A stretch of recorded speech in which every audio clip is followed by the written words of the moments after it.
And here we go. 5, 4, 3. Call to me, lands far away. Elves have forests to protect. We need to build a wall. Dwarfs their mines.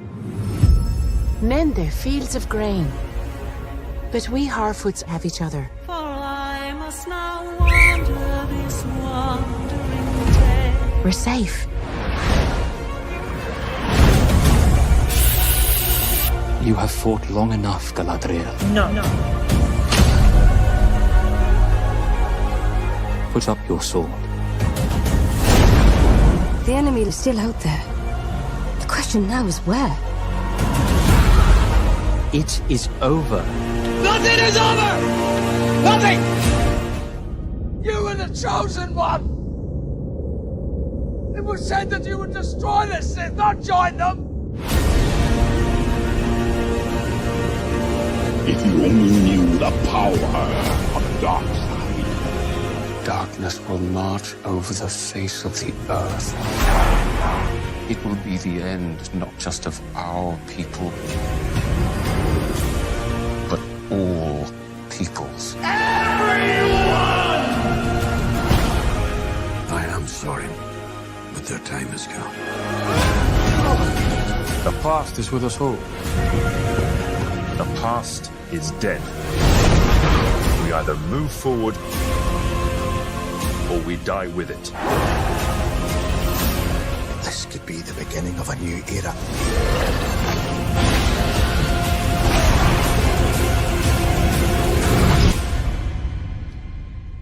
Away I must wander this wandering day.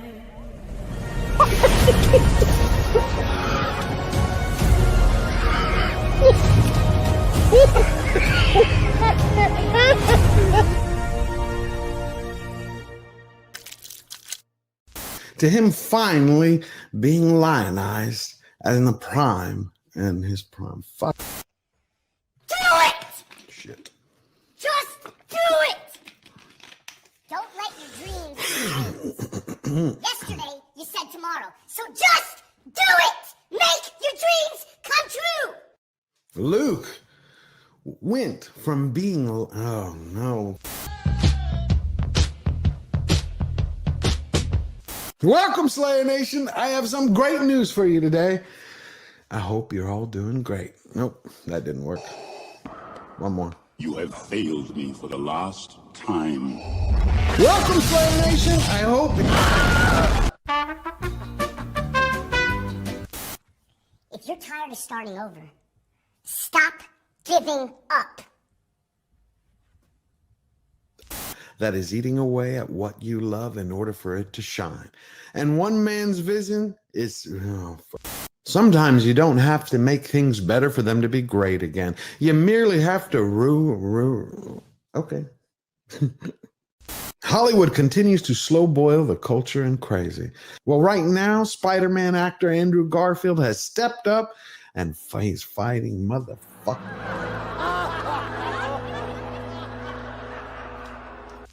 I can't do it. Okay. We'll do it live. Okay. We'll do it live. Fuck it. And unbearded dwarves, but Prime didn't stop there. They stapled in intersectionality, individuality, biddiga-dig-bee, biddiga-dig-boo.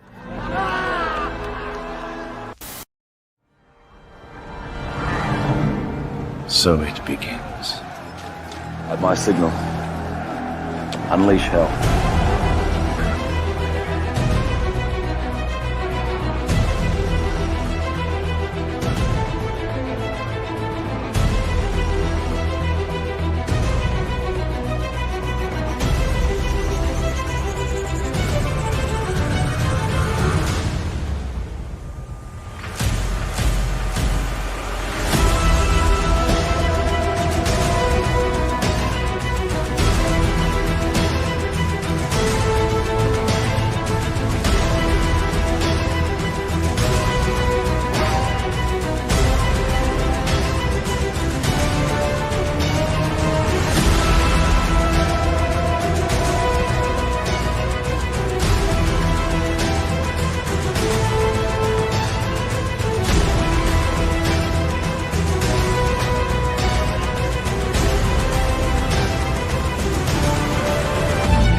and gentlemen, George the Giant Slayer.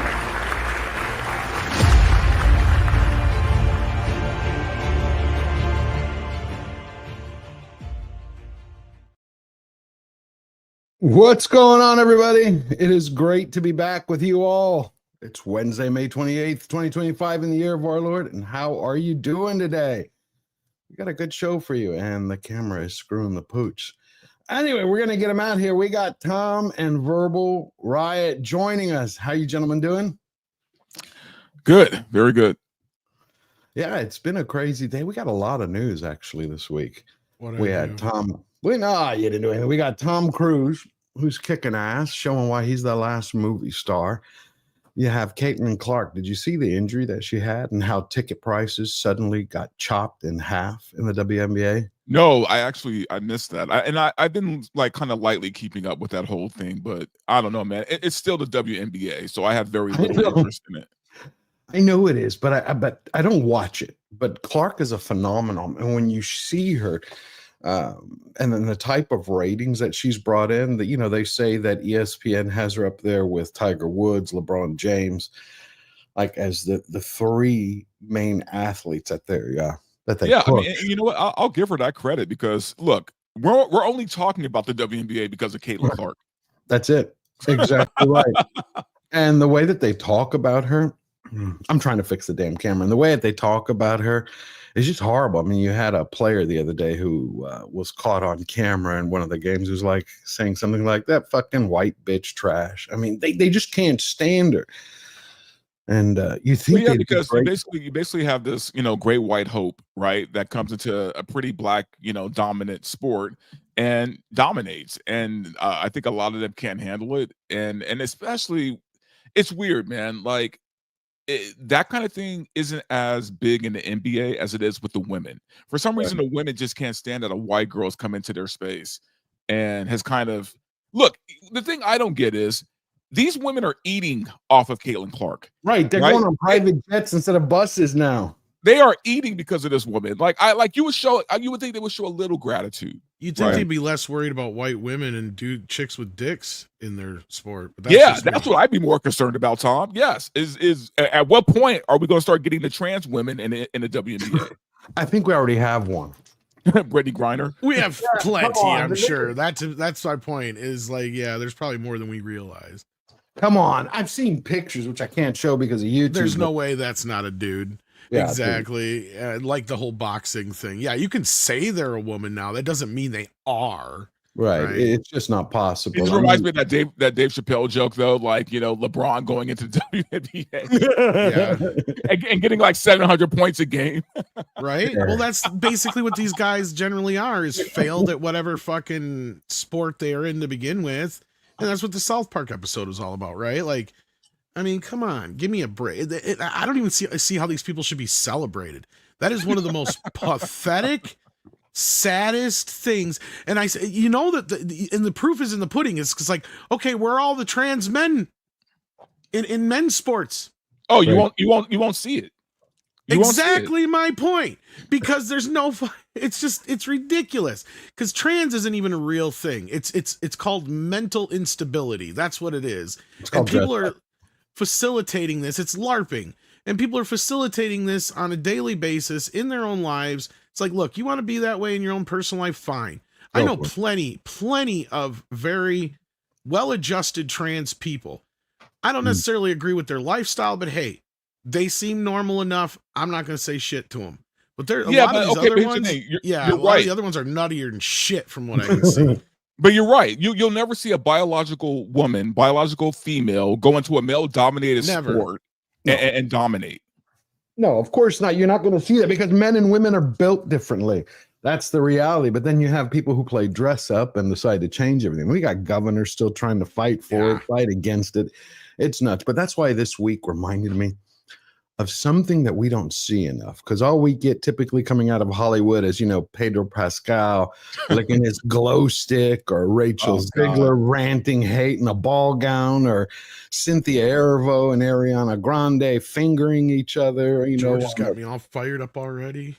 I'm good. That's the way to go. But then you get Cruise. Tom Cruise. I'm going to read the whole damn letter. He put out this letter the other day, 24 hours ago. This weekend was one for the history books. Congratulations and thank you to every filmmaker, every artist, every crew member, and every single person who works at the studios. To every theater and every employee who helps bring these stories to audiences, thank you. To everyone that works at Paramount Pictures and Skydance, thank you for the many years of partnership and unwavering support. And most of all, thank you to audiences everywhere for whom we all serve and fight, from whom we all love to entertain. Sincerely, Tom. That's pure class. When was the last time you saw that come out of a Hollywood actor's mouth? The last time Tom Cruise did a movie? Yeah. No, but before Tom Cruise, when was the last time that's happened? Seriously. Not often. I don't know. Right. I mean, that to me. They haven't been this desperate before, though, either. And I mean, he is doing a good thing, George, but at the same time, his movie's not doing the best because of the budget, but we can talk about that in a different. Yeah, I want to talk about it. No, we are, but that. Well, here's the thing. Also, really quickly, the reason why we haven't seen that before is because basically what Tom Cruise is trying to do is clean up the mess that Hollywood has made, right? So yeah, we never saw this before because they didn't have to do it before. Now it's like they have to do it. I honestly, I think what Tom Cruise is trying to do more than anything, and people don't realize it, I think he's trying to save the movie theaters. I agree 100%. I agree. I think that's what he's trying to do. I do think that. You're back here in Hollywood. What the hell? Where's movies right now because of us. It's Tom. They believe in us and what we're doing. Oh, the COVID. When he was yelling on set. Yeah, but you know what? He had a point. Think about it. There was the video that I shared on Sunday where he was explaining that. He's like, everybody else is not able to make movies, but I got a set, I got a budget, I got a production, I have people here need to work, and he loves making films. I think it has set an example, even with Top Gun Maverick. You know, you had that beginning message before the movie. He went everywhere. This man loves making movies, and part of our culture today, the way we communicate, the bridge, you know, the language that bridges the divide between people has in America, for the most part, been Hollywood. Then you have education, but education shit the bed a long time ago. So when you have someone like that who turns around and thanks people, he's not attacking fans, he's thanking them. I think that's a breath of fresh air. Now, as I said Sunday, did I like the movie? I enjoyed it. It was clunky as hell. It was just clunky as hell, but I enjoyed it. And you know what? I would still give $20 because of the way he's grateful, because how much he loves it. I would still hand him over as an investment to whatever his next project is going to be. I just will. What about you? Yeah, I mean, I did my review on it. I didn't love it. In fact, and this is even kind of hard to say, man. I think for me, it might be the bottom of the movies of the Mission Impossible films. Like, I would even put 2 above it. And I know that's controversial to say. 2. But I honestly, I think 2 had a better story. I think 2's a bit underrated because I rewatched, because when I first initially got into the series, I was there opening night for the first movie. Yeah. Went to see part 2, totally disappointed by it, never went back again. Just rewatched them for Dead Reckoning back in 23. Throughout the films, I'm like, 2 is no longer the worst one. 3 is horrible. I don't know what people saw in part 3 that they thought was so great, but all I saw was J.J. Abrams all over it, wasting Philip Seymour Hoffman as that's the one with him, the rabbit. Yeah, it's so, and that ties into this one, I guess, too. And there's like the other issues. Like, to me, the best one was the one with Henry Cavill, and I think the one before that. Oh, Henry Cavill, yeah. Was that Fallout Protocol. Or was Fallout, it Fallout, and then I think Ghost Protocol were probably the 2 I thought were probably the best. But that being said, other than the first one, obviously. But that being said, look, the bigger problem here is the budget, right? The budget is too damn high. If this was budgeted at $100 million, we wouldn't be having the conversation we're about to have here because it would be doing fine. Right. It is technically breaking records for the franchise. The problem is it has got such a mountain to climb. It is never going to climb it. It just like, in every time Tom Cruise has climbed a mountain in one of these movies, he is not going to make it over this one, guys. It's just not going to happen. Now, there's all kinds of excuses being made for the movie. Like, it's part of a franchise. Over time, it'll make money, but I don't even think they realize how they've killed that, to where I'm not so sure that's the case anymore. You don't have the big paydays you used to anymore with network films. The other problem is the audience just didn't show up for it. right? The only people who went to see it were 35 and older men. Literally no women went to see this movie. But wasn't Only it 5% of the audience was women. Well, wait, didn't it make 7% more in its opening weekend than It did, but that's my point, is it doesn't matter because next weekend it's not going to go up. You don't think Not it's going to have likely. legs? You don't think it's going to have legs? I mean, it might have some legs to it, but it's not going to still it needs to make like $1.2 billion to break even. It's not going to make that. And that's my point. And maybe in the long run on video and other things, it may get close to that.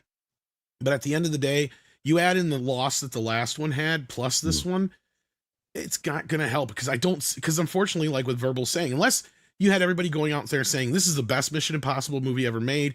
You have to see this movie. It is the end all be all greatest one you're ever going to see. Da, da, da, da, da, da. Yeah. It's not going to be. Plus, your other problem is this thing was almost 3 hours long. This shouldn't have been a 2-part movie. It should have been a 3-part movie with all 3 of these, or 2 of these movies split into 3 or something, because it's just too long. And that's one of the reasons why people like me don't want to go see it, because I'm not going to see it in a theater sit in a theater for 3 hours. I'm just not. I don't care how exciting the movie is. Why is that? Well, really, I've had this conversation over the last couple of days. I don't mind long movies. Depends on what it is. Many people a Mission are Impossible movie here's the thing. should not be 3 hours fucking long. That's the goddamn problem. If a movie's long but it doesn't feel like it, that's one thing. That's one thing. But if you can feel how long it is, that's the problem. And my problem was with this Mission Impossible is I felt how long it was. Gotcha. Like, okay. Beyond that, it's expectations, right? I expect to go into The Godfather or Lord of the Rings and sit there for 3 hours. I don't expect to go into a Mission Impossible movie and sit there for 3 hours. That's an hour and 45, 2 hour tops kind of movie. Maybe 2:12 for a very special one. Plus, if this plus is the trailers. last one. That's the other problem right there that Verbal's adding into it, to where, and this is why Lilo and Stitch is doing well, besides the obvious reasons, is because you get almost 2 showings of Lilo and Stitch in the time that you do for one of Mission Impossible. And that's kind of playing out in the that's kind of how come I think Lilo and Stitch is doing twice what Mission Impossible is, besides the fact that women aren't really going to see Mission Impossible. Plus the other side of this, look, this is the 8th film in the franchise.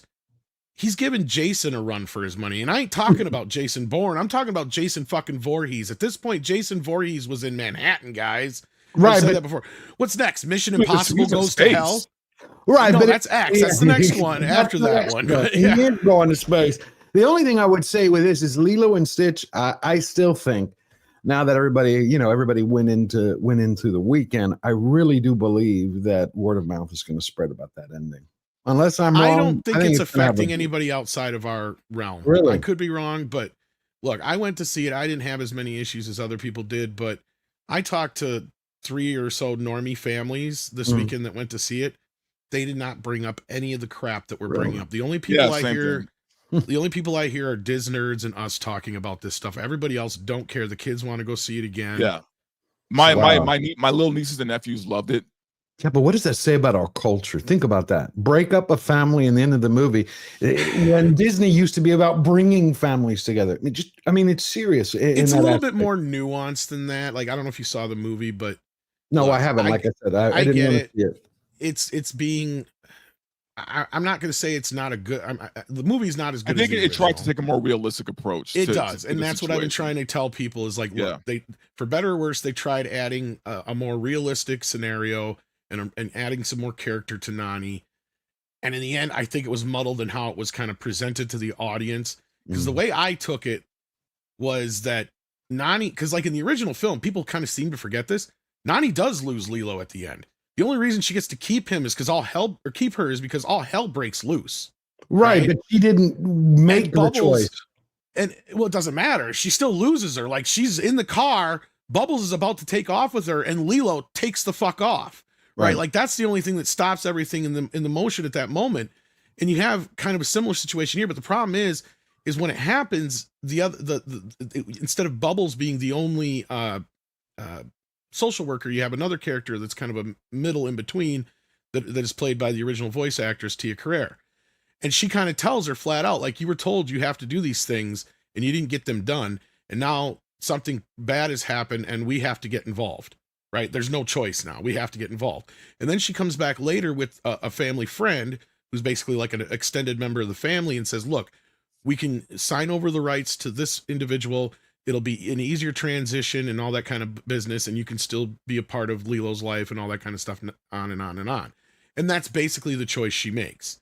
Then they all say that, you should go back to school since you had this scholarship and you didn't go because of your parents dying and all that kind of stuff. People are kind of taking the whole thing and mixing it into one bowl and throwing it out there in the world. And it's like, look, I'm not saying that they're wrong, and I'm not saying it's a bad ending. I'm just saying it's not exactly the way people are presenting it. And like Verbal said, for better or worse, the writers, and they even said this in an interview, they tried to make Nani a more realistic character. They tried to make the situation a little bit more realistic in how it would be handled and stuff like that. So like, look, I rather aspirational. And it does end with them sleeping in the same bed together. It still shows like all the family photos kind of thing montage at the end. So it doesn't imply that they're like separated in any way. But it is like, it's more like the family got bigger with this addition is the way I took it. And then everybody else kind of ran with it the other way. It was like, okay, fine. But I do agree that I found more issues with this film with people in our sphere versus reality, right? I think normies are fine with this film. And because of that, I think it's going to have a hell of a second weekend. Okay, I think this movie's going to hit $1 billion. Let's not. Of course, we get that. No, I get that. But did it for you, the way Tom shared his point of view on it, did it for you give that ending? Was it aspirational to you? No, I haven't even seen it. I just, just know people who have seen it, and this is what they told me about it. I didn't get to downer the way everybody else did. I didn't like it, right? But I had other issues that they kind of excised and didn't do. But I like the original. The original, I'll give it a 10 out of 10. This, I'd give it like an 8 out of 10. Yeah. Okay. And honestly, here's the thing: for a live action adaptation, that's pretty good. Yeah, it's one of the better ones. Like an 8 out of 10 for an adaptation. Like, because dude, most of Disney's adaptations have been shit. Oh, we're gonna get a lot in 26. Even the more critical people of the film have been saying that it's still one of the better of the like WDW Pro and some of the other people. Even after these people that I've talked to on panels have said like, well, it's a horrible this, it's that, it's the other. Then I'm like, okay, well then what's your rating? They'll be like, what's a 6 out of 10 or 7 out of 10? It's like, okay, well then I'm giving it an 8 out of 10. How far are we really that apart? No, yeah, not that far. All right, well I'm gonna have to then check it out. It's not great, but it is decent enough, and kids will love it. That's the thing; the kids love it. So, and the little girl that plays Lilo is the best part of the movie. She sells the movie. She carries the whole movie. I mean, if anything, that's another thing that people are right about, and I have to agree with, is the actress playing Nani is probably the lesser of the two, to where she doesn't do nearly as good a job as the little girl playing Lilo, and that's a problem too. And then you got Zach Galifianakis as Jumba, and he just phones it in literally. Like, he is horrible in the movie. He's probably the worst part. But other than that, I thought it was fine. It's almost scene for scene, line for line, shot for shot in most bits. So most people in that respect will be fine with it. But as I expected, mostly Disney nerds and people in our community, huge fans of the original franchise, are the ones who have the most problems with it. Like Verbal said, the normie audiences, I've noticed too, they don't care. Well, I'm gonna go take my nieces into it. I think one of the things that I've been excited about as we jump from Lilo and Stitch was the article that came out the other day about Cruise and Les Grossman and the possibility of bringing that back. Tom Cruise's Tropic Thunder fan favorite Les Grossman may be getting his own movie. In a recent appearance on Josh Horowitz's Happy, Sad, Confused podcast, Mission Impossible: The Final Reckoning, director Christopher McQuarrie said he and Cruise have had some very real discussions about making a standalone Les Grossman film. I'm excited about that if it can happen. I've been waiting for that for years. I don't know anybody who doesn't love Les. I don't know if the market is still there for it, but I don't know. I think it's going to be a hard sell, believe it or not. Because here's the thing. I do want this movie. Oh, yeah. But I feel like it's going to be a very niche audience for this one. Like, I don't know. I don't see this being a big win, a big studio win. Really? Yeah, and I'm even surprised to say that myself, but I don't. I'm surprised to hear you say that because we talked about it. No, it's a movie I want, sure. Yeah. But I'm thinking like in a broad sense. Could you imagine a comedy like that coming now, ripping the woke mind virus and just taking a flamethrower to cancel? But that's what they would have to do, right? Yeah. Like, it would have to be Les Grossman kills woke. Basically, yeah. Right? Like if they make that movie, it'll probably do well. But I think it'd be great. Here are a couple of scenes that were put together just to remind everybody about Les. This is Les Grossman. Who is this? This is flaming slacker. Oh, okay. Dragon. Fuckface. First, take a big step back and literally Fuck your own face. Motherfucker, you don't know me like that. Get back, motherfucker. I will rain down on a godly fucking firestorm upon you. You're gonna have to call the fucking United Nations and get a fucking binding resolution to keep me from fucking destroying you. I am talking scorched earth, motherfucker. I will massacre you. I will fuck you up. How do you not? I mean, when I saw that, in the theaters, I didn't realize at first it was Cruise. I was like, "Is that Cruise? No way, that's Cruise." Because it only took me like 2 scenes to figure it out. But yeah, but it just because it's not something he's ever played before. Need more. The voice gave it away. The voice gave it away for me. Hell yeah. Yeah, no, it was. Look, what is it? The whole movie was fucking amazing. But yeah, Tom Cruise really kind of stole the show. The problem with this character is you can't have him be a hero. Because I don't even know if the clip is in the ones that you have here, but there's a major sequence in the movie that kind of gets in the way of him ever being a hero, and that's where he's basically willing to sacrifice the entire cast and crew of Tropic Thunder. Yeah, I think it's in here. Hold on. Yeah, where he's like, and we'll mourn them. Yeah. And then way down the line. Why don't you get the hell out of here before I snap your dick off and jam it into your ass? Still action packed and dope. I keep it flipping like acrobats. That's why I pack a Mac. Who here's a key grip? I love this. I want you to punch the director in the face. Hit that director in the face. Really fucking hard. We all in together now. Birds of a feather now. Ow. Oh. This is your fault. You limey fuck. Get the money back, my friend. Move it. Scratch off the music like, hey, Lil. You're a great American. This nation owes you a huge debt. Now shut the fuck up and let me do my job. Get back, motherfucker, you don't know me like that. Get back, motherfucker, you don't know me like that. If I smell 100 million, Oh, this is great. you pay now or tomorrow Simple Jack die. I got a better idea. Instead of 100 million, how about I send you a hobo's dick cheese? Then kill him. Do your thing. Skin the fucking bastard. Go to town, man. Go to town. No. In the meantime, and as usual. No. I mean, I think it would be brilliant to have him not as a hero, but Well, you just gotta who have he him, is. like, just yeah. who he is. So he could solve a problem by just being him. Because I mean, you gotta have him in like a situation where, like, we were talking about this morning. And I think we kind of all came up with the best idea for it. Is you got to kind of do it as almost a direct sequel to Tropic Thunder, but it doesn't have to have all the main characters in it. It has to basically just to be about Tug or whatever. He's trying to like bring back his career, and he's in the middle of these 2 major films that are shooting back to back that cost almost $1 billion to shoot. Sound familiar? Yeah. I would just love a movie of like Les Grossman dealing with all the woke shit in Hollywood right and now. that's where that comes in, is you got him bring him back into the scene because he takes back over the company after he was Me Too'd out of Hollywood for a while, and it wasn't because he actually did anything. It was because he called a trans person a dickless fucking wonder or something. Something stupid, Instead I just want to hear Les Grossman say "fuck your pronouns." Yeah, yes, fuck your pronouns. that's the thing. Instead and he of just doing comes the in and whole lays waste to all this woke shit. Exactly. Like, you allow him to be Les Grossman and be gross and be insane and willing to sacrifice people and say fuck everybody. And I mean, you could even have him die at the end or something, but still, no, Les can't die. Come on, Les can't die. Could you imagine? You could do something kind of like a sequel, except this time it won't be having like a Downey Jr. doing the blackface. Robert Downey Jr. comes in one scene where where he wins a Best Actress award for playing a trans woman. Yep. Oh, that'd be amazing. Yeah, that would be the way. Here it is. Here's the other scene that I've been wanting to show, and then we'll jump from this because I think it is a brilliant idea, and I think now is the perfect time for it. Where did you go, Les? Yeah, the movie's Tropic Thunder. Somebody had asked, what is it? It's Tropic Thunder. Oh, yeah. Tropic Thunder is the original one, yeah. aren't dressing up, escort you for porn anymore.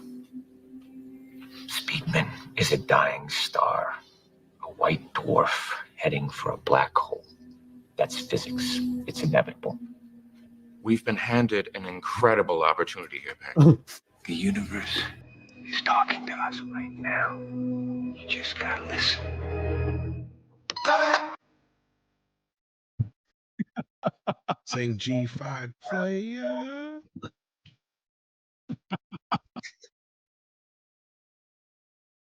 See, this is the good part, Pecker. It's when Chuck gets fun. The goodie bag. Shall we see? All right. Do you play ball? We play ball. I know. For the goodie room. You paying attention? G5. That's how you roll. Come on, Hollywood hasn't seen something like this since fuck Tropic Thunder. That's exactly what we need. Yeah, I know. I'm gonna cut it out after we finish the show for the copyright. It's just too good. You have to share. You can't explain Les Grossman. You got to feel him. I always wondered if he was doing a Harvey Weinstein bit or somebody else. You know what? It's like Silver an and extreme Weinstein, version. basically. Yeah, it's based on Silver, Weinstein, and I'm sure a couple of other people. It's like a very extreme version of Harvey. Barry Diller. I was just I have to share something about Barry Diller. People don't understand, man, like what Hollywood producers used to be like. Oh yeah, there's a story. We're gonna get to this right after they this. used to get violent with their crew, man. I mean, yeah, we come from the age of some of the craziest motherfuckers that were around, and not just studio heads, man, but like even directors. No, directors, dude. I mean, like William Friedkin and some of those other guys who just, you'll never get Barry Diller. Like I'm telling you, you hear these stories, man, about like Werner Herzog chasing Klaus Kinski around the set with an axe. With an axe. Dude. Or the time he pulled the gun on him. And he's like, "You're gonna fucking do this scene. If you don't, I'm gonna shoot you and then shoot myself." What about Kramer versus Kramer? A sedate movie, with Meryl Streep and Dustin Hoffman, where Hoffman spoke to the cinematographer and to the director. And he's like, "Do not tell Meryl what I'm gonna do." He's like, "Hey, you can get the best performance out of her." They're sitting at a table for a scene, and Hoffman didn't think that Meryl had enough emotion in it, so he turns around unscripted and he smacks her. Oh yeah, that's right. I forgot about that. He smacked Meryl. You could get away with it back then. And he said, "Just capture her. Don't stop rolling." Because she's talked about how furious she was, how it robbed her of her agency. Of course, she says that now. Back then, it helped, make her an Oscar winner. So you can't do that shit now, man. Those It was the same way Warren Beatty when he was with Faye Dunaway. He once was it Barbara Walters that he told her 2020 when they were doing Bonnie and Clyde and they were doing the sex scene. He's like telling Faye, he's like, why don't we just go ahead and fuck? And they just started, and the set. That's insane. Well, then that compared to I don't know if you heard about the recent thing that Kevin Costner's going through. No, he didn't knock her out. It was during the scene. No, I don't. Yeah, but did you see the more recent thing? There's some stunt actress trying to sue Horizon and Kevin Costner. Why was that? I saw the headlines, but I didn't read it. Okay, so the shortest version of it is she was a stunt person and supposedly dated an assault scene that was unscripted, according to her. And after the scene was done, she claimed that she was all upset and all this other stuff, although nothing supports that. But then, so she claims she was felt assaulted by this, and her career has been damaged for speaking out about it. So you have to read through the entire thing to get the logistics of it all. It sounds very sus. I don't understand how you get into a situation like this and not knowing what you're shooting when they, and because everything's blocked off and everything like that. I don't know. I'm not sure exactly what happened. The movie's already done and shot and edited, which is also weird. It just hasn't come out yet, but that's the whole. I'm gonna have to research that. Yeah, it's been just. I got to read that. One thing after another with that production, I swear. I got to read that. Well, here, let's finish that scene because it's what you were talking about earlier. This, I think, would be perfect. No more frequent fly bitch miles from my boy. Oh yeah, player, player, big dick player. Swinging past your knees. Big dick, baby. Yep.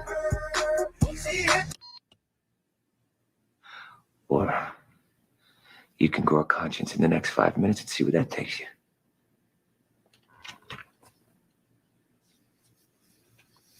Let me get this straight. You want me to let my client of 15 years, one of my best friends, die in the jungle alone for some money in a G5? Yes.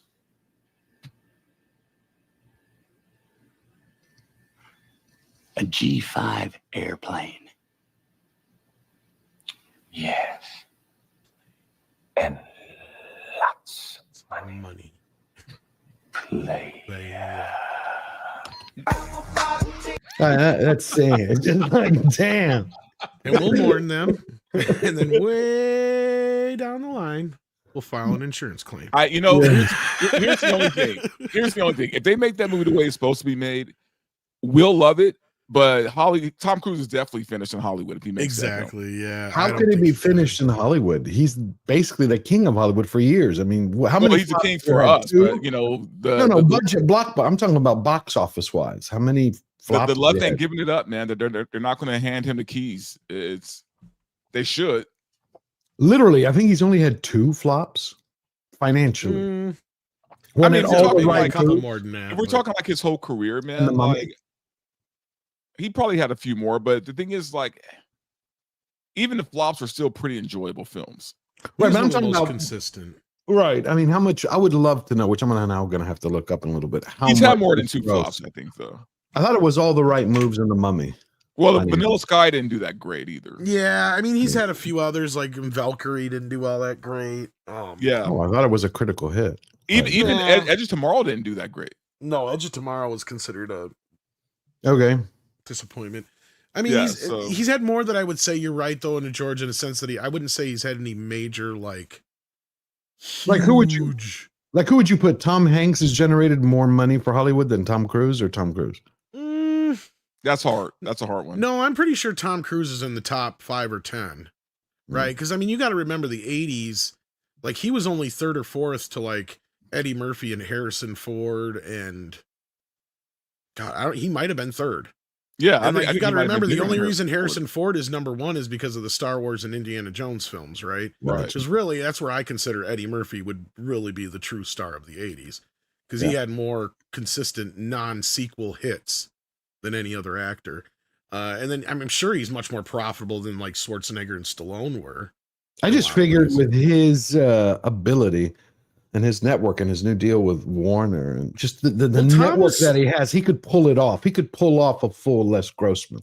He could, but I think Verbal's right that it might get some ire from because look at how even every couple of years when a new crop of wokies realize that this movie exists and that, you got Robert Downey Jr. doing blackface and all that kind of crap, and how they react to it. I mean, I don't know. Crazy. He could get it done. I just don't know how it's going to affect his career. Verbal's got a point about that. I think it would be a hit. I would tell you, I think it would be a hit if it was done right. Unless he nerfs it. I just think, unless if he went at it full bore, I think he's banned in Hollywood. But the movie wouldn't work unless he did do that. So yeah, he'd have to go. He'd have to go. Well, talking about producers, Barry Diller worked with Anderson Cooper to write a book, about his life and how he was the Tom, correct me if I'm wrong, the CEO of Paramount when he founded it from 70s to the 80s, and he developed like the movies of the week. He developed a lot of stuff that we grew up with. Perhaps the only other person I can think of in Paramount at that time period would have been Evans, another producer who we need somebody like. But yeah. But he was asked, and I had the video of it. Oh yeah, he was. Oh yeah, he was. Oh my God, Speaking of Evans, Robert Evans was a producer of this too. Yeah, Robin Williams' Popeye was the most coked up film set. I have told people this story before. I have never heard this. You really haven't? I've told people this story, and people thought I was full of shit. When I said, "Oh no, there's some famous fucking stories out of Popeye where it has all to do with cocaine," and one of the most famous ones was when Harry Nilsson, however you say his name, locked himself in his hotel room and he refused to write one more fucking note until his fucking cocaine showed up. Wow. Well, here it goes into it in his book. So Cooper's talking to him, and they have it in the book, and they're like, "Coked up film set?" "Oh, Popeye," he replied instantly. "By the way, you can watch it. If you watch Popeye, you're watching a movie that you think of it in the thing that they used to do about record speeds, 33 RPM, whatever. This is a movie that runs at 78 RPM and 33. It does. It is batshit crazy, but it's amazing. They go on to talk about how they were shooting in Malta, Dante, right? And in the different locations, and how they had to smuggle the coke for the crew and for the cast. Yeah. Like they would be like, crazy. "You want your spinach? No, give me my line." I mean, they were like that. Robin Williams. They would smuggle it in the cans, the film cans and shit. I mean, look, it's not surprising though, man. Look, if people even knew how much cocaine was done on the set of 80s movies and TV shows. Wow. I think the most coke consumption ever was during that time period. Probably. But of course, then you get somebody. Well, and I say Hollywood used to run on cocaine and capitalism, right? A long time ago. I'm only half kidding. Back when it was good. Yeah. A long time ago.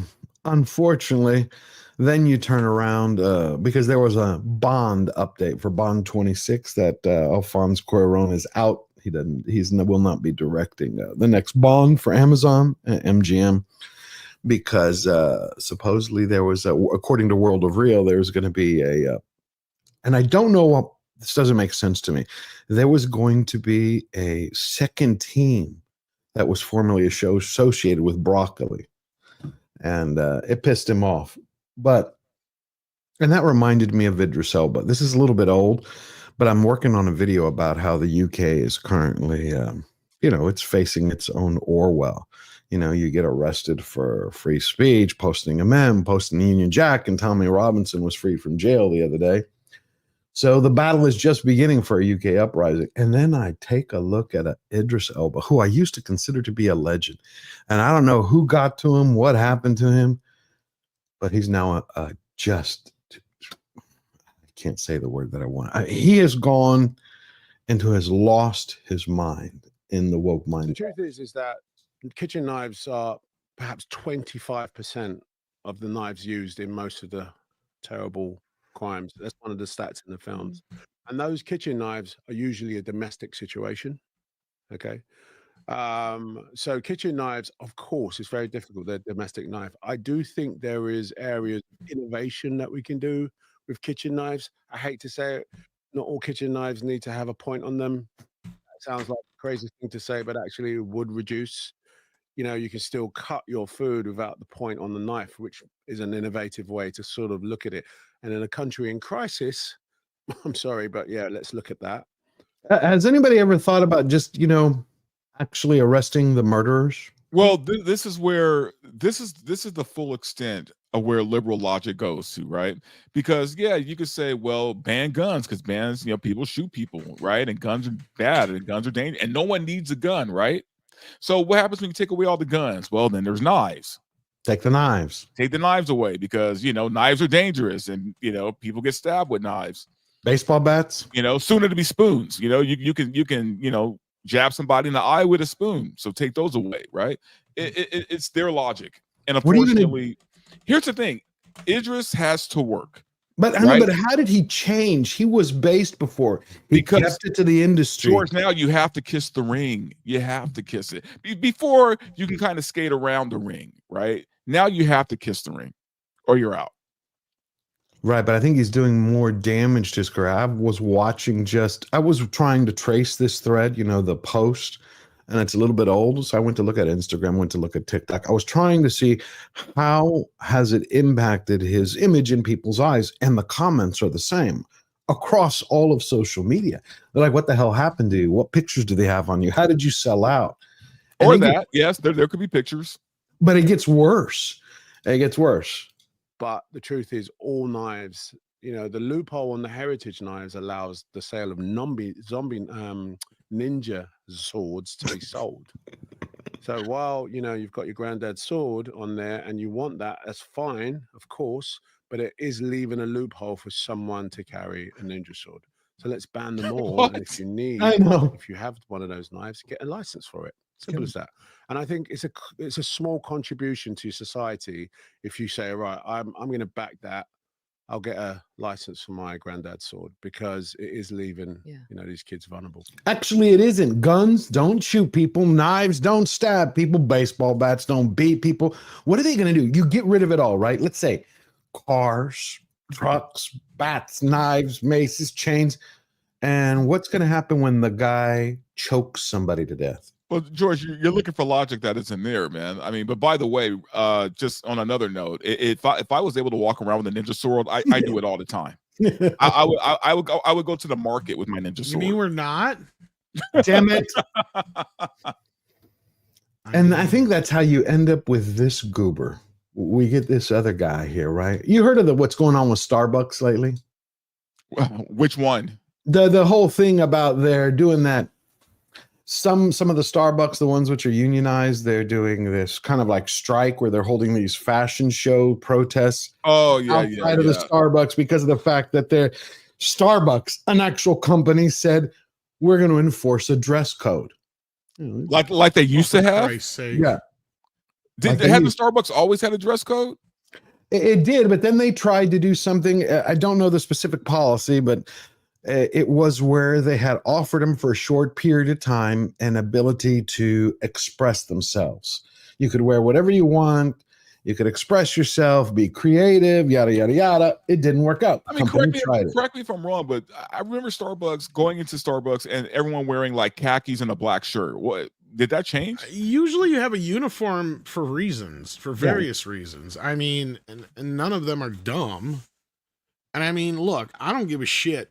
Like, I've seen some shit in fast food restaurants, in regular restaurants, and other businesses that I thought I'd never fucking see in my lifetime. Like, I always thought it was bullshit.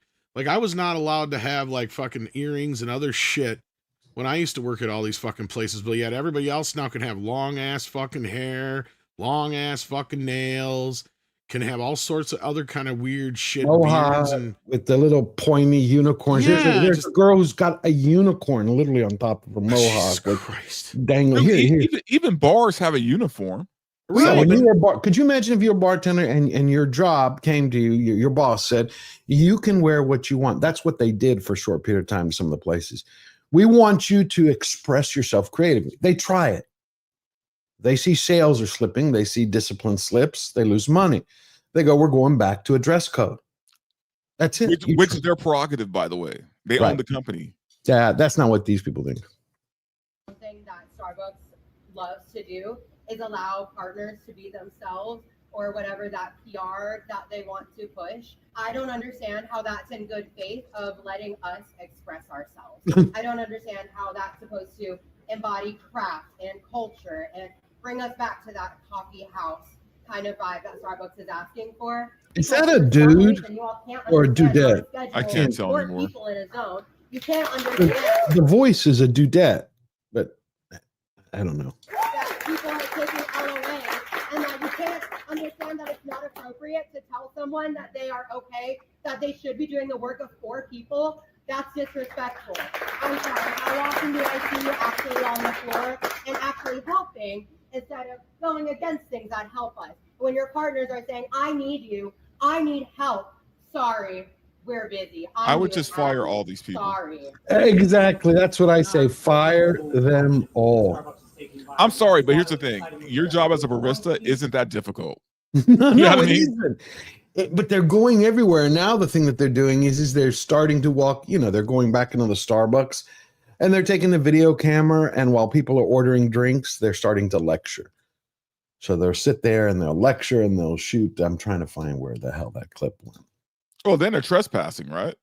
Yeah. The problem is, and I don't know how this works. Some of them, which I didn't think they were, but some of them are unionized. Wait, Starbucks in the Northeast. That's what they were saying. They're going, we are in the Starbucks Northeast something union. Because I was like, just fire the assholes. Just get rid of them. Okay, but you do that shit outside. You don't do it inside. Right? Oh, no. This is what you have. So they're going Starbucks to Starbucks. And they're standing right outside the door. And they're doing these little, like, whatever you call them, fashion shows. I'm not turning on the sound. But there's one. Oh, and then we have this goober. At Starbucks. And Drinker shared this the other day. And The way he described it in his post was perfect. He's like, could you imagine what the Greatest Generation would say, or World War One? Now, think about that. What our parents went through and our grandparents, and listen to this Starbucks employee. People wonder why we need a union at Starbucks, and I am literally about to quit. Like, I don't know if I'm going to do it, but like, I really want to. I almost walked out today, and I'm crying in the back room right now, and I almost cried on the floor. It's just, I get scheduled for 25 hours. That's the a shit week, I'd hear if I was doing this stupid shit right now. Yeah, he goes on to complain that he's got customers. Oh, yeah, Sass. Well, hold on, it's coming. Entire day, open to close. I'm on the schedule for 8.5 hours, both Saturday and Sunday. And like, he's got to work Saturday and Sunday. He worked 8.5 hours. Oh my god, dude! Oh my god, man! That's why we need a Les Grossman. Oh, We this is a need to have real those- problem, guys, and I'm not even kidding. Like, there's this really great, authentic Italian pizza place in town here, and they can't stay open more than a couple days a week and only so many hours because they can't find anybody who will work. They don't actually want to work. He's like, every kid that comes in here and applies, the moment they hear they got to do dishes, they basically say, "Oh, I'm not interested." Yeah, well, and that's why a lot of these companies are hiring older and older people now, man, because the older people have a work ethic. Could you imagine? Your boss tells you, he goes on to explain that the manager posted the schedule, then I think he ripped it off and he didn't include himself on the weekends, but all these people are working and it's not enough help. There's so many customers, and we have 4 people on the floor all day. Only 5 people were put on the schedule, and somebody had to call out. And there are 4 people running the whole store, and there's so many customers, and there's possibly scheduled 5 people. We only have 13 people employed at this. How the fuck is he going to be able to eat in life? I know. We used to close Taco Bell with 2 people. Sorry, it irritates me. I look at this generation, I'm like, and I'm trying These aren't to men. hope. I'm trying to hope that it is that this guy Women are not emblematic of all of them. These aren't men, dude. Like, and here's the thing. This is what happens. This is the end result. I know, Tech. I'm on 5 people. This is the end result of when society beats the masculinity out of men, right? And this is what happened. Like, they have beat the masculinity out of men. Yeah, I find this weakness abhorrible. And he's talking about work, you know, the thing that you have to get up and do every day. Like it, don't like it, you want to change it, you work your ass off, bust your butt, and then you try for something else. But you have to get there. I mean, but look at him. This is the participation trophy generation.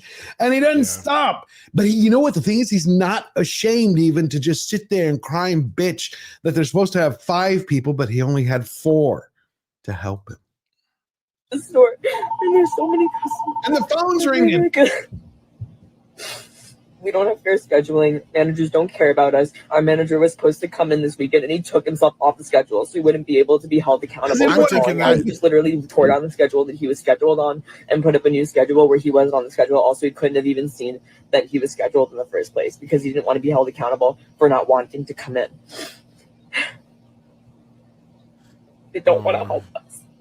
When I was 15 years old, I worked at a gas station, right, for 2 summers, and then I became manager. But we had someone who had quit, the night shift guy, who was from midnight till 7 a.m. So I had to go and replace him. But the owner calls me up. It was an Exxon, Westbury Exxon. It was what it was called in Westbury Square. And the owner had called me up at home, and he's like, "George, I know you're sick, but we don't have anybody." I mean, I was running like 102, 103 degree fever. I got my ass up. I went. I did the night shift. Hey, he said, "Let me go make a video. Let me sit there and go, oh my God, I got to feed." It's just life. Where the hell is that? Dude, one of my first jobs out of high school was being a bouncer at a terrible bar. I mean, I'm talking like fight every night, man. I got hit in the head with a cue stick by a chick. Wow. Dude, yeah, I mean, so I'm sitting here listening to this guy cry, working at Starbucks. I'm sorry, man. It would take everything in me not to beat the shit out of that kid. Like, I'm sorry, it just would. Maybe that's what the person didn't get was any discipline, any punishment, any. Oh no, he definitely didn't get his ass whooped. No, ass whoopings are good. That they're there for a reason. And ass whooping save lives, man. Like, yes, they do. I can't imagine what I'd be like if I didn't get my ass whipped when I was a kid. And I don't know where these people, and I don't mean like any specific group of people, I just mean people in general, especially young workers, get the idea that McDonald's is supposed to pay you the type of wage that you get for a career. It's not a fucking career. It's a job. It's meant to get you from point A to B. Unless you want to become a manager at Burger King, then maybe you have aspirations, at which point it shouldn't take you that long to get there if that's what you really want, right? Look, this is the most ridiculous shit I've ever seen in the world with society today, where we're treating what used to be the type of jobs where it was entry-level positions where, you know, yeah, if you didn't have an education, maybe that was necessarily the only choice you had. But that's where you tried to go get an education, or you got experience and you got another job and you kept working your way up the ladder. Like, kids don't know how to do that shit anymore. They expect to walk in and be the president right away. Well, also, again, they just don't want to work. Yeah, but it's I think it's even more than that. They have to eat, you know, you have to buy a car, you have to pay your bills, you have to put food on. Why do you think the more kids live with their parents still than ever before? I always thought it was because when the economy was bad, it's what you know. It's because they can't fucking take care of themselves. I mean, it's a mix of both. It's a mix of bad economy. But I mean, I'm being facetious here. No, but I mean, no, you're right. It's a mix of both. Bad economy, and they don't want to work. Yeah, but eventually they're going to have to move out. I mean, it's inevitable. You would think. I mean, what are they going to do? How are they going to live their lives? I mean, watching that is just unbelievable. And then you had this goober. I mean, it's the same reason, George, why, you know, so many young men especially have OnlyFans accounts, right? Because they don't know how to go outside and talk to a woman, right? Like, they don't know how to do these things. No. It's very odd in the fact that they are not adapting.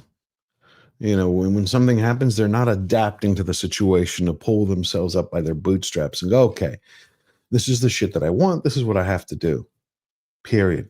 These are the cards I was dealt. My dad is not a billionaire or anything like that. You just have to get your ass to work and get it done. But instead, they go to OnlyFans. Bill Maher was trying to blame OnlyFans. The reason that so many women were going on OnlyFans was because of the economy. And you had Scott Jenkins was like, "You really think it's the economy?" And actually, Bill look, it was. Truly. I would say that OnlyFans. Really? OnlyFans blew up during the lockdown. It did, but half of it is just because it's so easy to do. No, I agree, but here's the thing: OnlyFans was not nearly as big before COVID. Okay. Before COVID, you know, people were working regular jobs. When COVID hit, everyone lost their job. OnlyFans shot up by like 80%. And you don't think it has to do with cultural decay? Well, that too. Okay. I mean, that helps. All right, I was just curious. The fact that OnlyFans exists is that. Yeah, it's it's nuts. I'm trying to find the clip that I wanted to share with y'all. It was of this TikToker who went to Disneyland. Hold on. Oh, was that the tranny that went to Disneyland? Yeah, I wanted to show everybody that until I find it. Look at this. You have what's her name? Kardashian. Explain this to me because it makes absolutely no sense. Kardashian releases this new line of bras, right? And Nerdy Home had put this I up. saw that. Yeah. What the hell is that about? She put nipple rings in the bras so they could show through the material.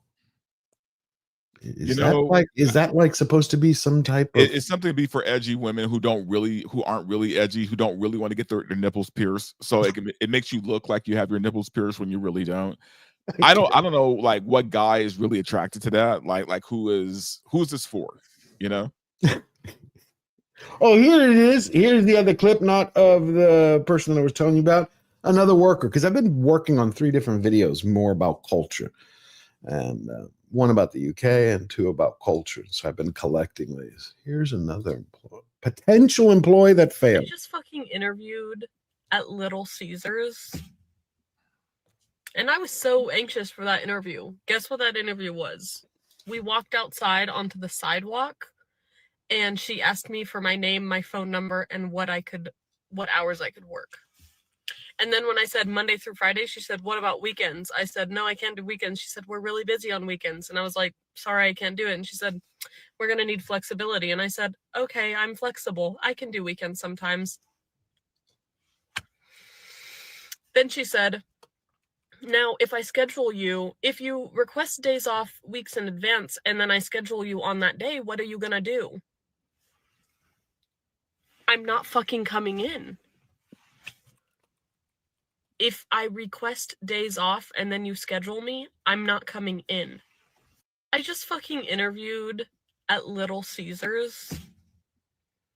And I was so anxious for that interview. Guess what that interview was? We walked outside onto the... What do you think of that? The same problem?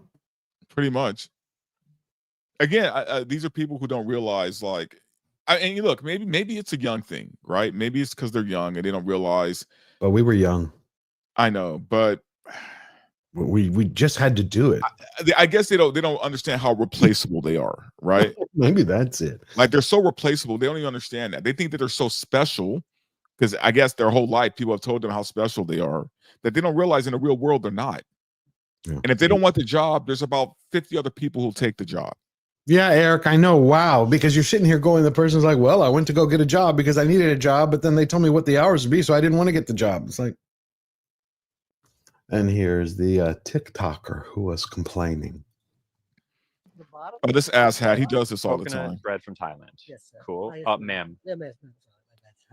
And Man, now think about being that server, right?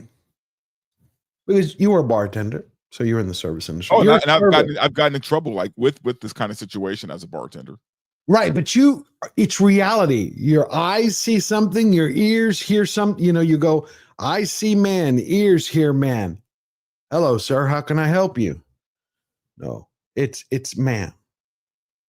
I feel bad for the service industry. But here's the thing: the server apologized and was ready to move on, and this asshole just wouldn't let it go.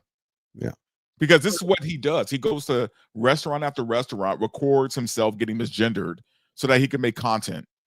So that's it. That's the shtick. Yeah, that's his gimmick. His whole gimmick is going to restaurants, purposely getting misgendered. Well, because he knows people are going to misgender him. Well, of course they are. You're going to hear the voice. You're going to be like, yeah, hey, guy, dude, what's up? You might be dressed funny, but dude.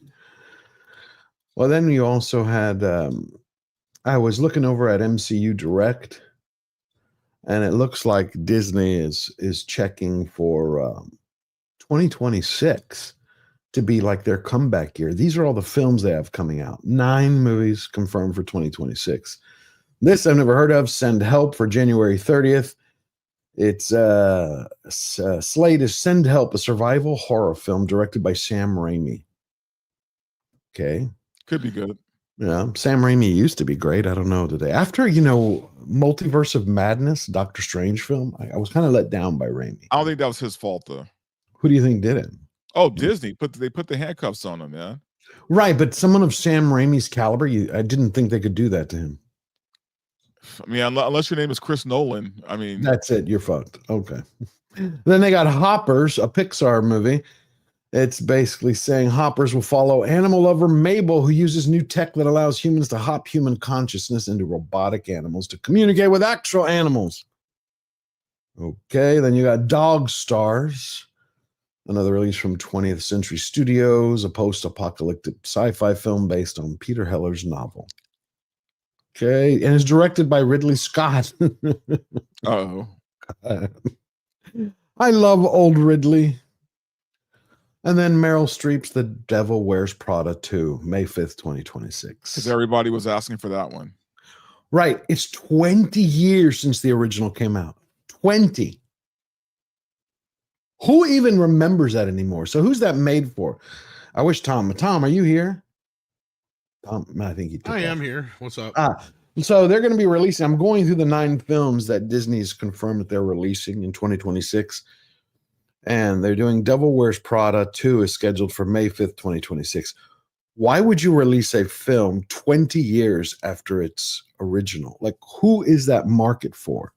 Why release Beetlejuice 35 years after the original? But Why you don't. make Star Wars The Force Awakens? Yeah, but Star Wars 30 is Star years? Wars. I Devil know. Wears Prada has such a big Because it's a very popular film with women. And gays. Probably. And I'll tell you right now what spawned on like because people wanted Hocus, yeah, and gays, Verbal's right. And like people wanted a Hocus Pocus 2 for years. Okay. But Disney wouldn't listen. The moment they realized that Hocus Pocus 2 was still huge because it got great numbers on Disney Plus, that's when the sequel got greenlit for Disney Plus. Gotcha. Okay. And they did the same thing with a couple other films that have come out since then that they've done sequels to and stuff like that. And even some of their Disney live action remakes they've just dropped on Disney Plus. Like most people forget that Robert Zemeckis directed a Pinocchio live action film with Tom Hanks in it. Right. Horrible. So, I mean, at the end of the day, why is that makes the most sense to me is if you're going to do something like that is probably drop it on Disney Plus. But at the same time, I mean, if With you've Meryl got, Streep? with Meryl Streep, if you've also got what's her face back, I don't know. Yeah, it's Anne Hathaway and her, I think. Yeah, if it's both of them, then put that thing in the theaters. Yeah, but Women then will go see that thing. Well, they also explain in the article that that Mandalorian and Grogu, you know, that we already know it's coming out May 22nd. That's one of the reasons why they switched Doomsday. So these are theatrical releases? That's what they say. Yeah. The 9 theatrical. Oh, then that makes sense if you got both of them in it. I mean, if it was like one of those straight to video shit sequels where you're lucky to get one of the original people in it, then yeah, whatever, bury it on Disney Plus. I thought that's what you were asking. Sorry. Yeah, no. But I don't even remember the last time Meryl Streep was in a movie. I don't know if she's a draw anymore. She was pretty big in those 101 Dalmatian movies, and she's done. The last movie I saw her in was Don't Look Up. Don't Look Up. Okay. Yeah, she's done a few things. But that was more of an ensemble movie. You know, she played a part. Gotcha. Well, so then we got Mandalorian and Grogu, Toy Story 5, and Moana. They're doing a live action Moana for July 2026. That movie would probably do well. Yeah, The Rock. The Rock is funny. It seems like he does well in established IPs, but anything he tries to lead on his own. Oh, it's a shit show. Yeah, he doesn't seem to carry them. So I don't really know what his brand is built off of. Well, he's not a good actor, man. I mean, people Well, no, don't want to admit that, but he's not a good actor. And then this is what I found interesting. There's several articles saying that the delay for Doomsday, right, to moving it to December 18th, they think it's actually a bad sign, not only because of how everything going on with the script and that they're shooting even without a script, but the fact that a Marvel movie, there were 2 articles stating haven't opened for the Christmas time, and I thought they had. Did they forget that Spider-Man No Way Home came Right, out? that's why I thought they had. Yeah, I even kind of half-assed forgot that for a moment, but I'm like, oh yeah, it did, because it played all throughout January. Yeah, because I was figuring they would release Mandalorian and Grogu for Christmas time as all the Star Wars stuff comes out in the winter. I don't know if the delay is a bad thing or not, because you know, you got to figure the more time they actually spend with it, hopefully, like they're trying to make it better, make some improvements. Mm-hmm. I just don't think, and maybe I'm black-pilled, but I just don't think either way is going to do nearly as well as they think it is. Okay, I agree with you. And then you got Ice Age 6, and so that's pretty much their entire slate. They were writing it up like 2026 is the year Disney and Marvel come back. That's how they're framing it. The Dead Man for $5 been a cook for over 20 years. Weekends are a must, and you request a day off, not demand. Most of the time, your requests are honored, if reasonable. Makes sense. Thank you for sharing that, Dead Man. See, that's why I love our chat. That is true. I mean, Straight nobody up really with thinks that. about the fact that it is a request, not a demand or a guarantee. Right. You can't say, hey, I'm going to come to work, but you must do X, Y, and Z. You have to meet my demands. Like, Especially really? at a restaurant, man. At a restaurant, you know, weekends are a big deal. Like that. That's really where your money's going to come from. Yeah, 100%. 100%. Did anybody see that slap heard around across the world of Macron by his wife? Or dude? Oh, was that the French guy? French premier of France. It looked like more I of a heard he show. just fell up the stairs. I don't know what you're talking about. No, I'll show it to you in a second. He ran into a doorway. Yeah, I know. Yeah, he ran into a doorway. I don't. Yeah, it was all his fault, George. Why would you insinuate that his very abusive like wife would ever do anything like that? But it was funny how she would dare to do that. And all of a sudden, let me rephrase that. I have started to notice, I don't know if it's been around for a while, that the French president's wife, they have all over the internet, they're doing it the same thing they did to Michelle Obama, like it's Mike Obama, and they're saying, is this really a dude or not? I don't know if that's new. Well, or the other part, isn't she like 20 or so years older than him, plus was like his former tutor or something like that on top of it? Yeah. Yeah, that I've written. No, she was his kindergarten teacher. She's a little bit older. 21, but yep, 21 Palica member for 16 months. Hell yeah. Just dropped by to say hello to George. It's verbal. Dante and Tom. It's not DA. They don't all look alike. No. It's funny because I was watching, God, my eldest niece just started watching The Big Bang Theory. It's okay, 21 Pollock. I was just razzing with you. Love you. Just started watching a little bit of Big Bang Theory. I haven't seen it. I saw a few episodes years and years ago. It's good up until about the third or fourth season. Basically, whenever Penny and him actually finally get together. I agree with that. Well, they always screw that up, isn't it? It was like when you have that relationship that's on and off, but it hasn't really happened yet. It's that tension that draws people in. It just also became friends at that point. That was the other problem. Gotcha. But they had an episode. She was watching where it was the Indian guys. Raj's parents had called on the computer. And he was lifting the computer up because the dad was like, lift the computer up so we can see all your friends. I don't want to look at their crotch. And so when he says, so you must be Leonard, you must be Sheldon. He's like, no, I'm Sheldon. This is Leonard. He's like, well, you all white people all look alike to us. It was just a really funny line. Here is the Macron getting pimp slapped or pimp shoved in his face by his wife in the back.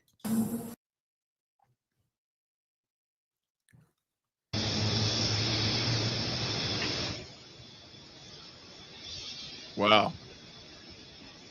And did you see his body language? How he turns around? He's like, oh shit, the camera is on. You that immediate nervous, cold smile.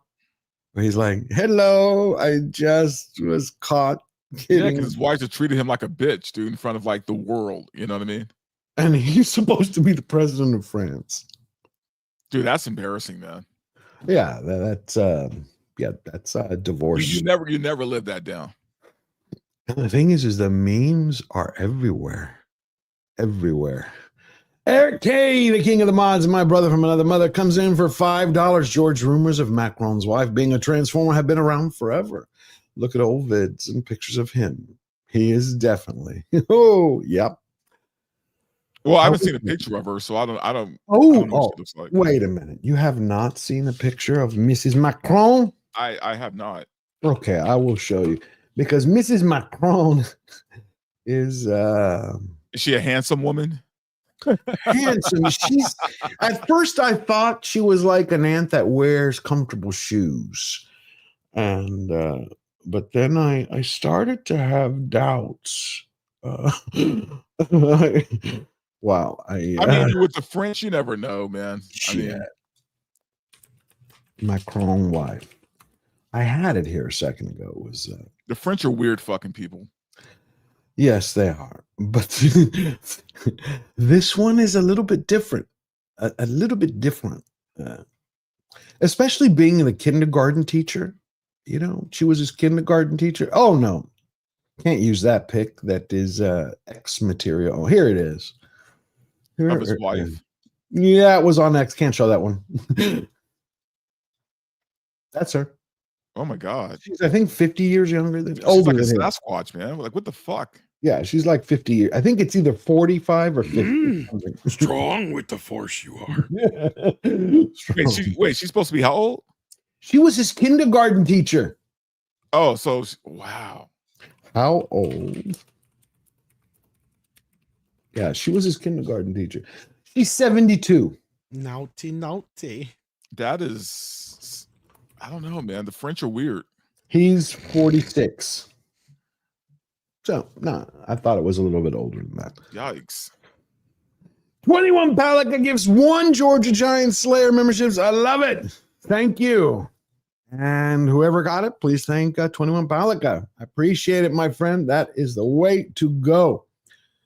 So, have y'all been paying attention lately to what's been going on with all these judges? I've been dying to get your opinion. The judges, how they keep trying to stop Trump's agenda. Oh, not They really. keep- but they I've keep- heard of it. Yeah. Well, they keep coming in. I've been following several lawyers who've been breaking down these cases where they're like, okay, the court here does not have the authority by the Constitution to say anything. But Trump keeps, you see people like, when is Trump just going to tell the court to pound sand? You know, these district judges who are like interfering in his foreign policy. They're interfering with him with the Institute of Peace. You heard it, you know, the Institute of Peace. Remember when Doge went into the Institute of Peace and the director of it refused to let Musk's team in, you know, barricaded himself inside. They had to call law enforcement. And the judge turned around and was lambasting the administration, basically saying the way you treated him and had to bring law enforcement in. It was defamatory, derogatory. It was humiliating. They're like, what are you supposed to do when someone won't let you in? Musk had shared that while they were locked inside, they were deleting data, but the equipment was so old that they were able to retrieve everything. And he's like, why do you have an organization like the Institute of Peace, which has like $50 million in bank accounts? They're using it for private jets, and as a slush fund, it's just insane, everything that's going on. Just insane. Well, we also had this whistleblower has come out. I thought this would be cool for our Against who? It's the USDA. USDA, 19 hours ago. It's fascinating what is sharing. And we'll start wrapping up with the last two articles. To Washington, D.C., he was leaving behind a DEI secret involving American farmers and $800 million in taxpayer money. And a United States Department of Agriculture whistleblower is now sounding the alarm. It was to pay off anyone who was in a white male loan. That was the only qualification for this loan forgiveness. And what was the reaction? So it was really silent. They were trying to keep this hushed because of the obvious implications of race-based loan forgiveness. Race-based loan forgiveness. It's in black and white, buried in the American Rescue Plan Act. The United States Secretary of Agriculture shall provide a payment in an amount up to 120% of the outstanding indebtedness of each socially disadvantaged farmer or rancher. The act explicitly lays out who's considered socially disadvantaged. So just to be clear, if you were American Indian, Alaskan Native, Asian Black, African American, Native Hawaiian, Pacific Islander, Hispanic, or Latino, and you were in that group, you were told you didn't have to pay your bills, essentially? Yes, that's correct. And that your loan would be forgiven up to 120% of the loan value. To me, it was combating racism with more racism. I couldn't believe that it was happening in today's age. James Dunlap owns a small family farm in Baker City, Oregon. He works 2 other jobs to keep his farm afloat, but did not qualify for the loan forgiveness because he's white. I knew what they were saying was that minority farmers were going to have their loans forgiven for no reason other than they decided to, they being. There's just so much stuff that's coming out of the administration that they are peeling back the layers of everything that Biden, well, I don't know if you'd call it Biden anymore, because you have that whole investigation that's going on that basically saying that it was Jill Biden, Hunter Biden, plus a lot of staff who are actually running the government. Could you imagine if that's actually true? Yeah, Josh, I know. It's crazy. What the fuck is right? What do you think about that? All of that going on that they're saying Biden actually wasn't. Well, we knew he wasn't running anything, but that if it was his wife, his son, and several staff members who are actually pushing their agendas forward. It's insane. It's insane to think about. Hold on. Yeah, it is. Wanted to show you something else. You remember the actor from Gladiator 2? Paul Which Mescal. one? Like the main guy? The main guy. He was at Cannes last week. Yeah. And he stated, because he's in a new movie that they premiered there called The History of Sound about a gay romance between two men. So Mescal turns around and says he's glad to see many Hollywood films are moving away from the traditional alpha leading male characters. And I disagree with him. I thought we're actually slowly coming back towards him. Wouldn't you think? And again, Mission Impossible, Sinners. Again, man, it's the whole kissing of the ring thing for me. Hey, giggity, what do you mean? I know at some point they're going to get rolled over. Yeah, but the problem is they'll never admit they'll never admit that they're wrong. I mean, Justine Bateman points it out every day in one way or another. She's pointing out, look at what they're doing to the film industry. She says Tom Cruise should be king of Hollywood to fix everything that's going on. But I think it's like you saw what Kevin Smith talked about, how Hollywood and the movie theaters are dying and it's going to be a boutique item. The one from a week ago. You remember that post? Wait, which one? Kevin Smith, the one where he said, oh, yeah. Movie theaters. See, I vehemently disagree with that. I really do believe that that movies recently have shown that if you put out a good product, if you put out something entertaining, if you put out a great story, people will flock to the theaters. Minecraft made for its audience. People showed up. Sinners. Incredible film. People showed up. Spread word of mouth. All they need to do is get back to the business of making great films. I don't think the theaters are dying because of streaming. I really don't. I think it's just another form of competition. I mean, it's dying because of bad shit. Well, it's twofold, George. I think there is some validity to the streaming thing. I think streaming has kind of cut the legs out from under movie theaters. Think about it, man. I mean, if you can wait 4 weeks for a brand new movie to drop on streaming, you could watch it. It is the number one issue. In the comfort of your own home, drinking a beer without having to. It's not the same. Why did people then go to flock to Deadpool and Wolverine, Sinners, Nosferatu? Well, this weekend was a good example of where, yes, you put things in theaters that people want to see and they'll go. This was a huge weekend. Yeah. They made over 200, almost close to $300 million at the box office alone, which is amazing. They sold more popcorn than they ever did in the history ever, I guess, on Memorial Day weekend last week. And I guarantee you it's because they sold those fucking Stitch. Like, I even got suckered into one. Which? And they were selling out of these bastards. The popcorn bucket. Yeah, I mean, in fact, that was one of the funnier stories. I was talking to one of the people I talked to, and the movie experience was great for them, except for the kid, because the kid was so upset and devastated through the whole movie because they didn't get one of the popcorn buckets. Like, that was what they were freaking out about. So I was like, yeah, no. But also, yes, I agree with you, but it's the other side of it. The one thing that I keep hearing from most people about why they don't go to the theater anymore is because of what Verbal just said. Why would I go spend the money, the time, the effort when I can just wait a month and it's on my TV at home? And in a lot of cases, it may not be the same experience that you're talking about, but look, I got a 4K 82-inch television with Dolby Atmos surround sound that is better than most theaters I go to see movies in now. That's a problem. See, first of all, a lot of theaters need to update. Most of them aren't even really. The cameras or the projectors they're using are actually not only still 2K, right? They're not even true 4K or anything like that. You got to pay a premium price to go to like a Dolby Atmos theater to see anything in real good or see it in IMAX or anything like that. That's a problem on top of everything else. But I agree with you. Like, if you put the right kind of movies in the theaters, people will get up off their butts. They will get out there and see them.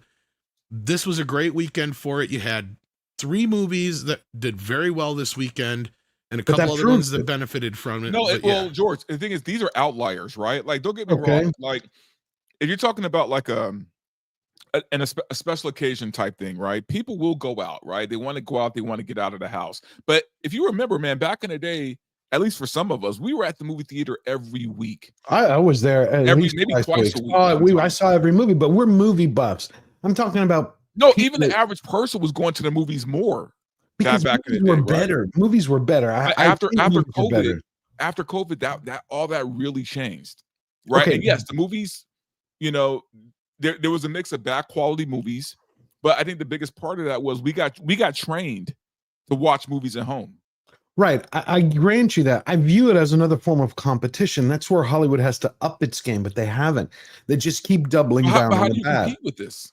How do you compete? You make an event. You make everything big. Every movie can't be an event, though. No. But Sinners, do you consider that an event movie or just a phenomenal story? I consider it a phenomenal story. I not think it was an just a event. phenomenal story. Like, it wasn't an event film. Okay, there you go.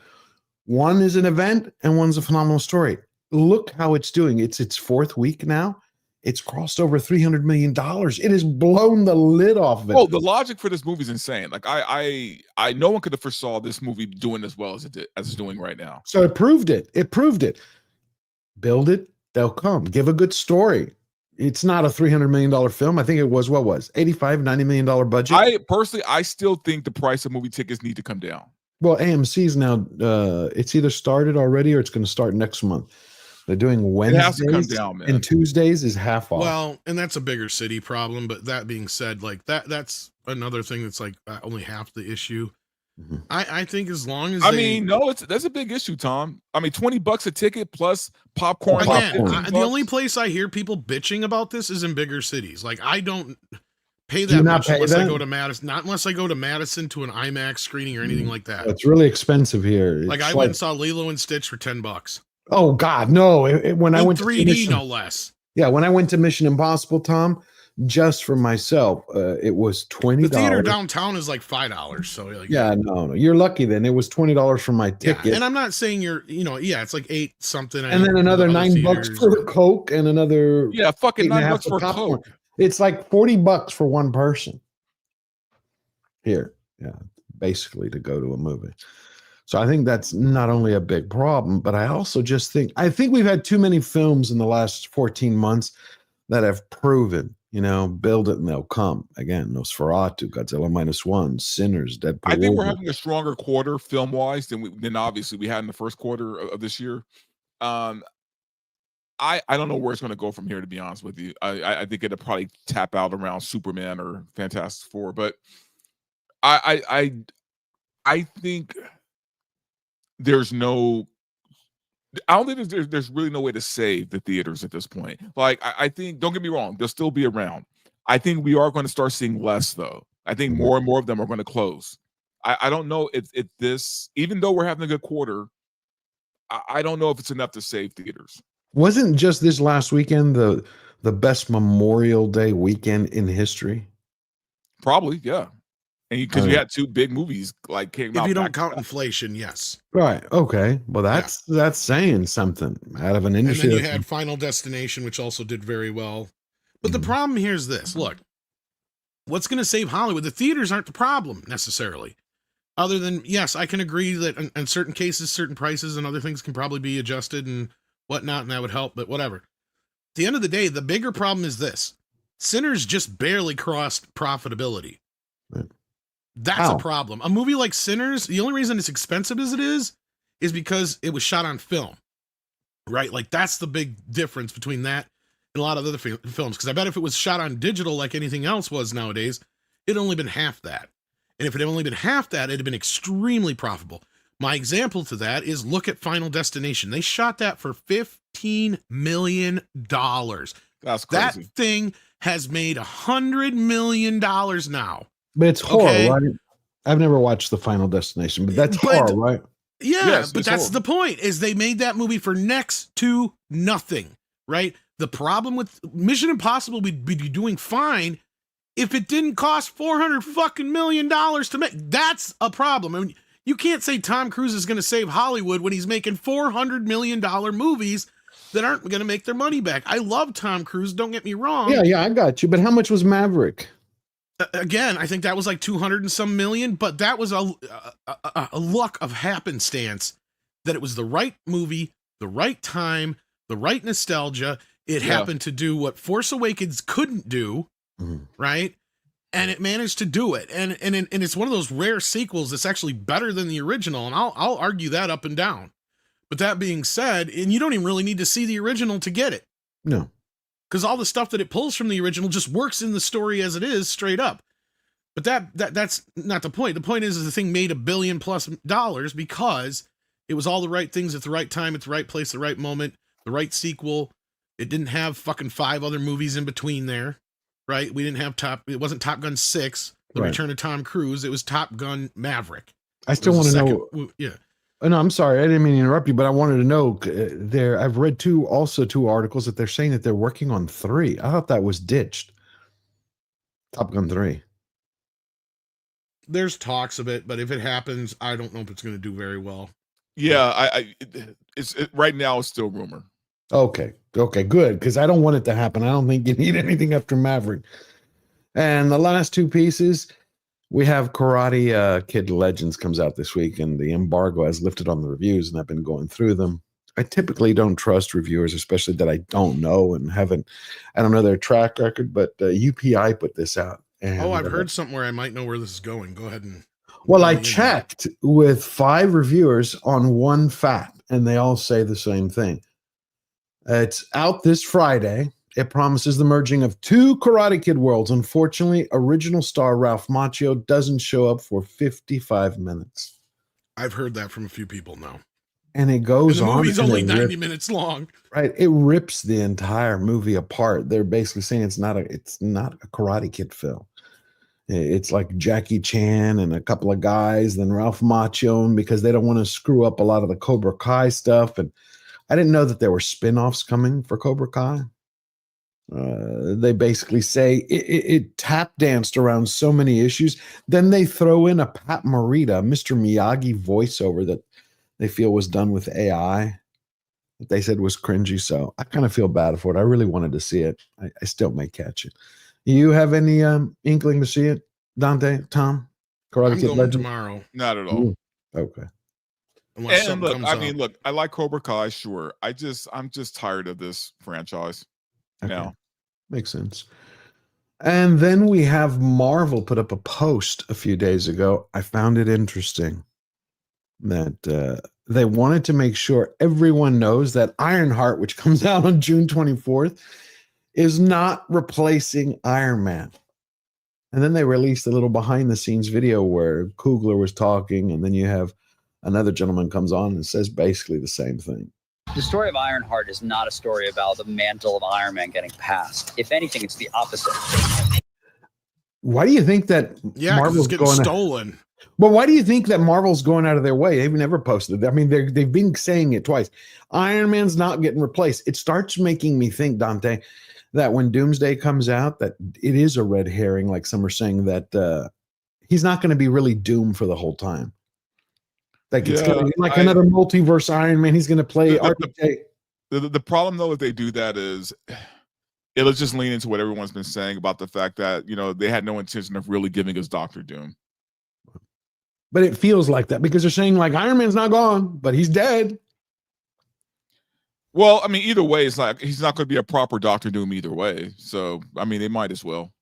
Because I get that. And then you had that Spider-Man news that Ruffalo, the guy who identifies as a girl, the actor, he's coming back as Hulk, as the mentor for Spider-Man and the new Spider. That's the rumor. I thought you told me at Marvel, your friends are telling you that they're cleaning crap up. You know what?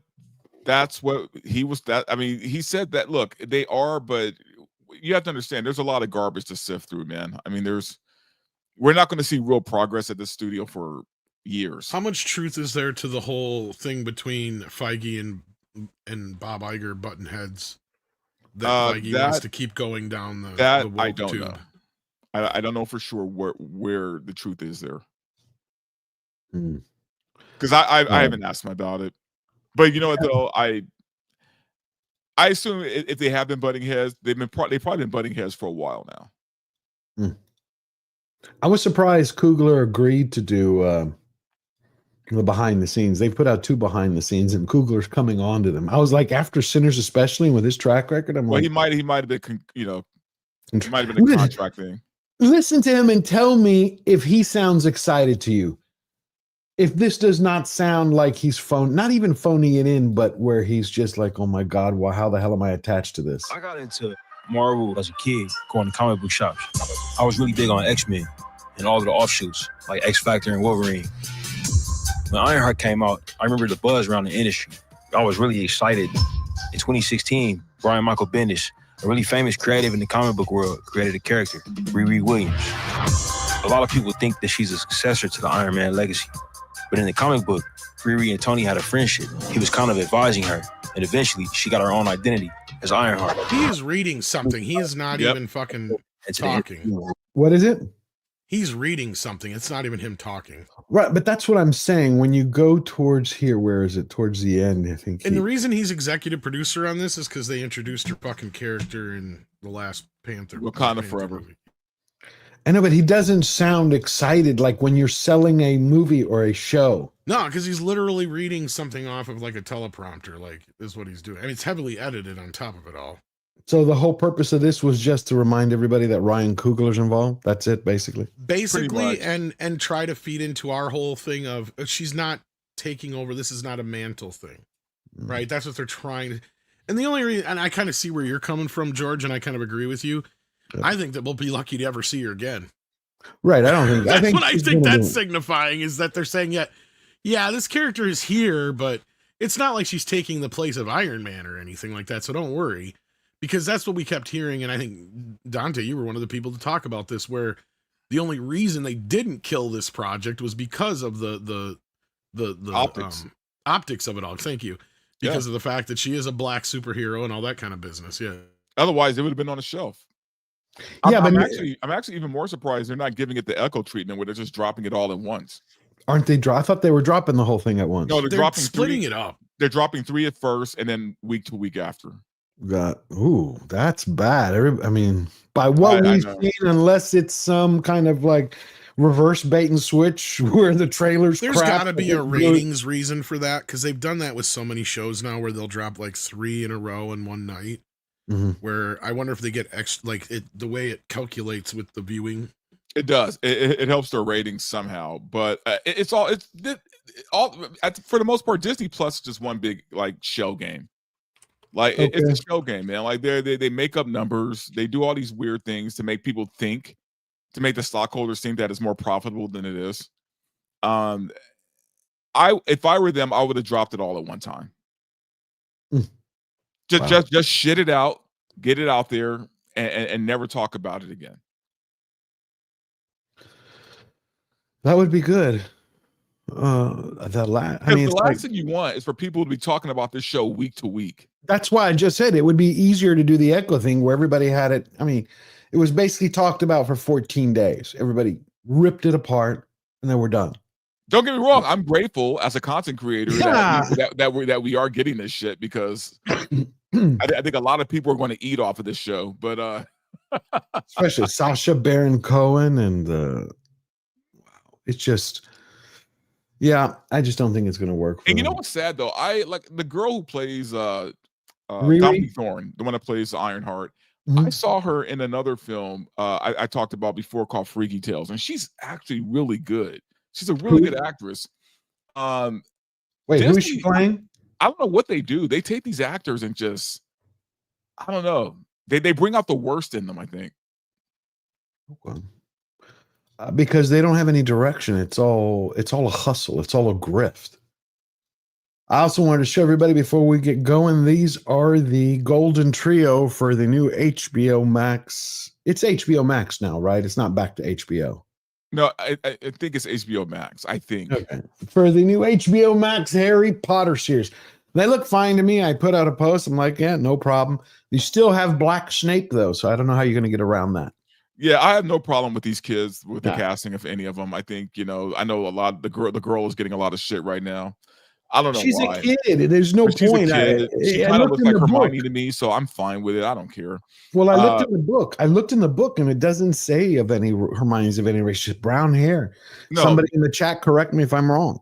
This to me, this is fine, man. The only big problem I have is with Leon Snape. Basically, it's like I don't know what they're thinking or what they're doing with that.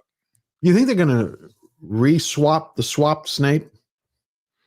If they were smart, they would. But maybe it's too late. Maybe contracts have been signed already. If contracts have been signed, then it's too late. Hey, Nigel, how you doing? I'm glad you're here. I will be getting, we all going to get together. I'm going to hopefully try to do a member stream this week where we can get together with Istophobos, you, and everybody else. Yeah, I think it's important. Nigel asked a good question. Why are we talking about this? I think it's always important to tie together what's going on in Hollywood, not only in entertainment news, because so much of Hollywood and the culture of Hollywood and the films they put out, the shows they put out, they trickle down into education, into the communities. That's the message that people are getting. And I think it's important for everybody to know what they are still producing, because that's the type of society that we have today. How many people are actually reading, going, yeah, that's just a movie. It's just a show. It doesn't impact my life. Nothing. But so much of it today brainwashes people. It just does. And look, I get, people being apprehensive, man, but I feel like, these are like little kids, man. Give them a break. Yeah, I know. Like, You don't fuck with little kids. she's fine. She's not like, if they cast like a little black girl with afro, I'd be like, okay, obviously that's not Hermione, but at least this girl looks like she could be a Hermione, Yeah. We should be more worried about which one they're going to make gay. It'll probably be Ron. It's going to be Dumbledore. That's what I was thinking. It's going to be We Dumbledore. already know Dumbledore's gay. That's no You know secret. they're going to give him a broom. But a special broom. Anyway, I found finally the Starbucks. This is the other thing that they're doing. We talked about this earlier. Nigel, if you haven't checked this out, you got to look at this. So now they're going into the Starbucks while people are ordering, which I don't go to Starbucks, don't care about Starbucks. It's burnt coffee crap. I agree. Starbucks has not bargained with our union over these dress code changes. Therefore, we do not accept this dress code. Workers United has also sent a letter to Starbucks demanding that the new dress code not be implemented at union-represented stores until bargaining concludes. Starbucks is legally required to bargain with workers at union stores over changes to their working conditions. Unilateral changes are not legal. If the Who's a dude? That's a dude. That's a dude. Okay. new dress code is implemented, Anyway, so they're going to the Starbucks and they'll take a camera, another person, and they'll be announcing this over and over and over so they can disrupt. But at the end of the day, it doesn't matter what they do. Starbucks can make whatever changes they want to make. I agree with you 100%. Otherwise, I guess what this gets in the way of most likely is that the male and female side of things, right? Because sometimes a lot of places have a male and a female dress code. Okay. Yeah. I think it's khaki and black. I think those are their two options. Starbucks Usually, in most places, it's pretty uniformed, but Starbucks even said that they would provide them with one shirt each, like they would give them they at their own, at their cost, where they didn't have to buy them, because they were saying we can't afford it. You can't expect us to buy things we can't afford. We don't make enough money. You said something earlier, Tom, that I wanted to address. Since when did people believe that fast food jobs can take care of a family? It used to be those were jobs for teens or going to college to have some extra cash. You know what I'm saying? To give you your first taste of a job. But now so many people view it as like they wanted to pay them to support a family, a lifestyle, a way. I don't know. I don't know if it was because of the uptick in single mothers or what. Mm-hmm. Because I know at one point when it kind of shifted, or at least the view on it, was kind of like when entry level, yeah. Yeah, when basically I can't remember when the study came out, but it was like they found out that more single, uneducated mothers work in fast food than any other industry. So like they basically realized, oh, you have a whole demographic of people this is like basically a career. Same thing with waitressing, right? Oh my God, you're reminding me of Reservoir Dogs. It is. And well, I'm sure Tarantino probably pulled a lot of that crap right out of the headlines of some, magazine article that he had read or something like that, probably. Leave her a Because tip. it's kind of true. It's probably around that time period that these studies first started coming about. Yeah. Okay. Makes sense. All righty. Then the last clip I wanted to show you, the Justice Department is still going after, which I think is good because Hollywood keeps pushing the message that criminals are great for the country, that open borders are a beautiful thing. But remember, you don't have a border, you don't have a nation, and criminals fucking kill people, pardon my language. They are now investigating the mayor of Nashville. Well, you've heard it. The individuals that the mayor is standing with are murderers, rapists, drug traffickers, sexual predators, child traffickers, the list goes on. Which is why I will always stand on the rule of law and with ICE.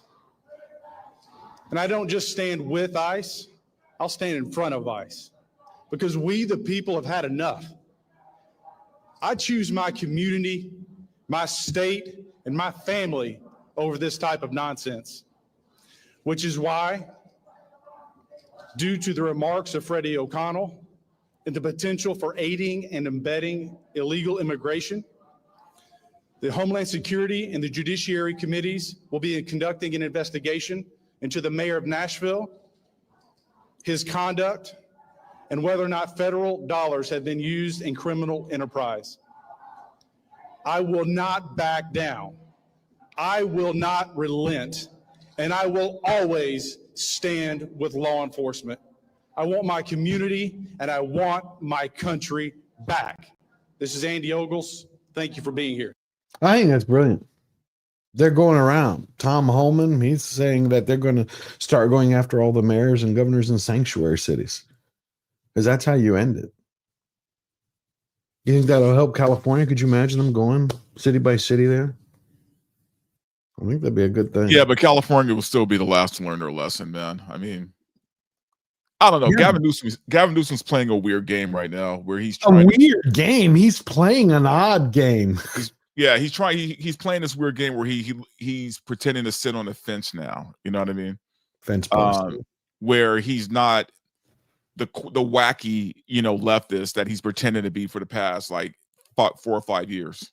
All of a sudden, he's like, "No, I'm against trans in sports." Oh my God! All of a sudden, he's a Bill Maher Democrat. All of a sudden, you know what I mean? He's like, "I'm for fiscal responsibility." I'm like, "What? Well, who is this?"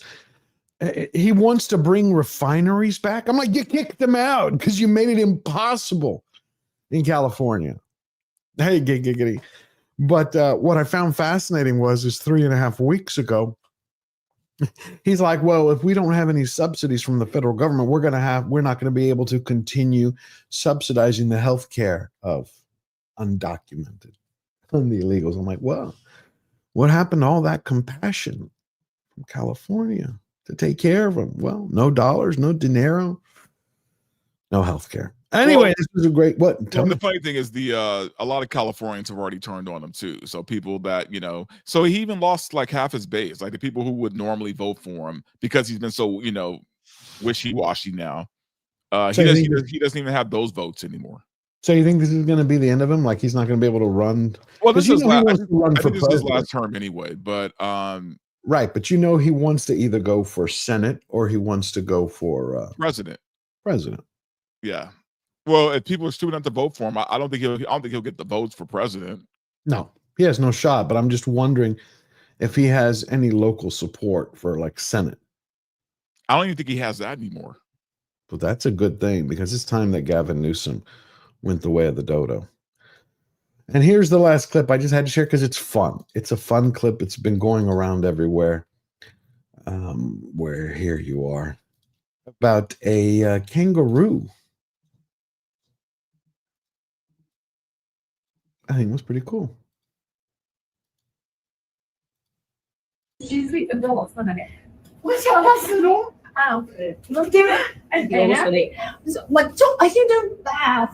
just wants to go to Disneyland. Look at This that lady kangaroo. won't let him. Look at the kangaroo. It's a support kangaroo. It's AI, actually. I don't know if you saw that, but Please tell me it's not AI because it is AI. Yes. Well, that sucks, man. I was hoping it was real. I know, but I want this movie now about Joey the jet-setting kangaroo. Man, and they've had it everywhere. I even saw a clip of it on was it Breitbart or was it Yeah, the original post said it was AI, and then I think even Grok or well, not Grok, but the I know community posts It's have been fine. getting hit on it. I know it sucks, but it was really good for AI. That's for sure. I like the I don't know. look. There's something about kangaroos that just freak me out, man. I can't put my finger on it. What was the kangaroo? There was a kangaroo movie that Kangaroo I saw Jack? with Bill Cosby was in it as a kid, and he was in the I don't box. Yeah, he was they had him for a boxer into a boxing match. What the hell was that? Oh, was it one of those Is it one of the ones he did with Sidney Poitier, or was it one of the other ones? It sounds like a 48 movie. That's what I was thinking of. Yeah.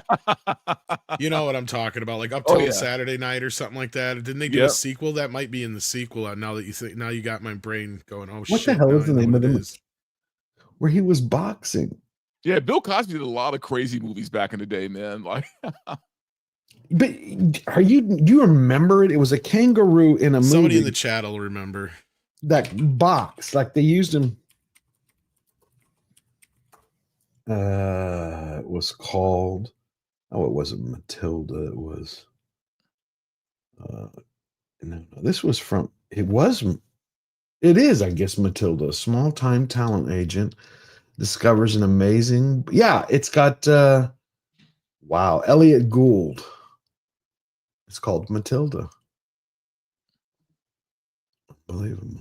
Yep, it's a boxing kangaroo. I mean, you talk about a lot of cocaine back in Hollywood. I thought you were talking about like Uptown Saturday Night or whatever it's called, or Let's Do It Again, the ones they did where they did have the boxing bit in it. But maybe you're just getting the two mixed up as well. I could. No, but this one I found it, the poster. It shows him. It's got the boxing gloves on. Yeah, it's Matilda. All righty. Thank you, gentlemen, for coming here. It was a great show today. Verbal, tell everybody where they can find you, what you got coming up.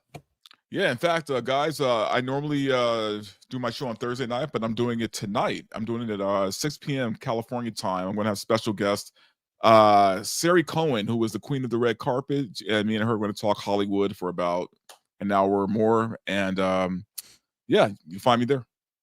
Beautiful. And Eric K sent in another for $5. Ruffalo's Hulk mentorship did wonders for She-Hulk. Let us see if the same happens to Spider-Man. Yeah. I love Eric K. I'm sure. What you have coming up, Tom? We just dropped a video on the main channel about Mission Impossible. I will be live later on with Greg on Fanzine talking about physical media. Other than that, you never know where I might pop in. Cool. Otherwise, I will see everybody with all these good gentlemen back on Sunday on Slayer Nation. Giggity, great to see you. Diana Francisco, Mecca J, Adam W, Sassy. Love you all. Thank you for all your support. We'll be back here next Wednesday. I also think I'm going to have a show next Wednesday night. It's going to be political. It's going to be with probably Mark Mitchell. So until then, you have a beautiful day and a great week. Love you. Always forward.